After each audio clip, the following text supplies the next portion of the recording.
Bonjour à tous, voici un nouveau volet du cours de chimie d'Olivier Sauret sur les états de la matière. Il s'agit ici d'aller vers un modèle microscopique. On a vu déjà que la matière pouvait se trouver à notre échelle dans trois états différents, solide, liquide et gaz, et qu'elle pouvait changer d'état lorsqu'on changeait la température ou la pression. On a cherché à notre échelle à décrire ce qu'on voyait avec des mots et des schémas. Maintenant, on pourrait essayer de se poser la question, pourquoi c'est comme ça? Comment une même matière peut se trouver sous différents états? Cette question est reliée à une question qui s'est posée déjà au temps des Grecs. Si je casse la matière en deux, puis en deux, puis en deux, puis encore en deux, jusqu'où je peux casser? À l'infini? Ou bien existe-t-il un plus petit grain de matière? Et bien cette question, en fait, va nous amener à développer un modèle microscopique qui va justement essayer d'expliquer les différents états de la matière et les mélanges. Alors lorsqu'on casse la matière, et ben en fait, des millénaires d'expérience ont permis de répondre à cette question. Lorsqu'on casse la matière, il existe un plus petit grain de matière, les molécules. Et ces molécules vont en fait donner leurs propriétés aux matières. Il faut quand même savoir que les molécules sont très petites, tellement petites, que dans 1 mètre, on peut mettre 1 milliard de molécules.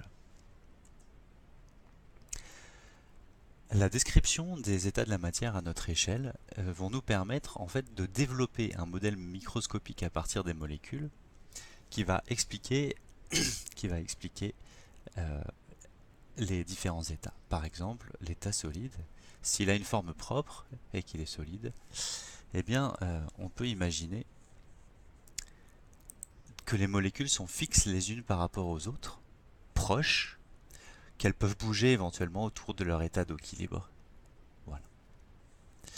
Quant à l'état liquide, on voit que comme il coule, alors on va imaginer que les molécules ne sont pas liées les unes aux autres, qu'elles peuvent glisser les unes par rapport aux autres, mais qu'elles restent quand même relativement proches les unes par rapport aux autres. Quant à l'état gaz, puisqu'il est compressible, alors peut-être qu'il y a de l'espace entre les molécules, voire beaucoup d'espace. On peut alors imaginer que les molécules sont très espacées les unes des autres. Et comme un gaz occupe tout l'espace disponible, on peut aussi imaginer que ces molécules se déplacent en ligne droite jusqu'à rencontrer un obstacle. Maintenant, comment est-ce qu'on va utiliser tout ça? Comment on va pouvoir s'exprimer à l'écrit? Eh bien, pour raconter la matière à l'échelle macroscopique ou microscopique, on va développer les mots en essayant de les schématiser à notre échelle, ou bien à l'échelle des molécules. Puis ensuite, on va faire des phrases personnelles à la fois à notre échelle et à l'échelle des molécules, mais sans confondre le vocabulaire de l'échelle macroscopique et de l'échelle microscopique. Quels sont les mots de vocabulaire que nous devons maîtriser? Macroscopique, gaz, solide, liquide, microscopique, modèle et molécule. Et les phrases que nous allons faire vont essayer de répondre aux questions suivantes. Les molécules sont-elles liées ou libres?